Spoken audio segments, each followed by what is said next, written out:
अस्सलाम वालेकुम दोस्तों, मां यहाँ ज़ाहिद अली थहीम ऐं तव्हां ॾिसी रहिया आहियो Z80 ऑफिशियल यूट्यूब चैनल। दोस्तों उम्मीद आहे तव्हां दोस्त सब ठीक हूंदा ऐं ख़ैरियत सां हूंदा। दोस्तों अॼु जी हिन वीडियो में मां तव्हां दोस्तन के किंग ऑफ सिंध मुमताज़ मौलाई जे बारे में ॿुधाइण वारो आहियां।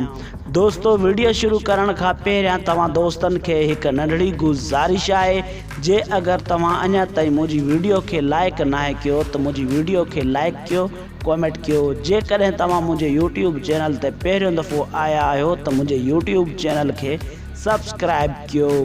जी दोस्तों, मां तव्हां दोस्तन के ॿुधाईंदो हलां त हिन ईद ते किंग ऑफ सिंध मुमताज़ मौलाई जा 4 एल्बम अची रहा आहिनि। तव्हां दोस्त सोचे रहा हूंदो त मुमताज़ मौलाई जा हिन ईद ते 4 एल्बम कीअं अची रहा आहिनि।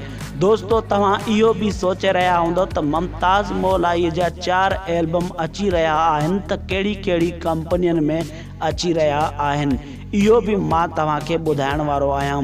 जी दोस्तों, मां तव्हांखे सभ खां पहिरियां ॿुधाईंदो हलां त मुमताज़ मौलाई जो पहिरियों जेको एल्बम अची रहियो आहे SR प्रोडक्शन में, ऐं ॿियो जेको एल्बम अची रहियो आहे नाज़ प्रोडक्शन में, ऐं उन खां पोइ ॿियो जेको एल्बम आहे त कोयल प्रोडक्शन में।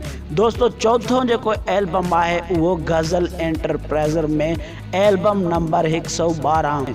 दोस्तों हिन एल्बम जो जेको आहे वीडियो शो रिकॉर्डिंग थी चुको आहे। दोस्तों ही एल्बम तमाम जल्द रिलीज़ कया वेंदा। दोस्तों उम्मीद क्या तो तव्हां दोस्तन के ही वीडियो पसंद आयो हूंदो। जे अगर तव्हां दोस्तन के ही वीडियो पसंद आयो है तो मुझी वीडियो के लाइक कंदा, कमेंट कंदा। मेहरबानी दोस्तों, अल्लाह पाक तव्हां दोस्तन के खुश रखे, सलामत रखे।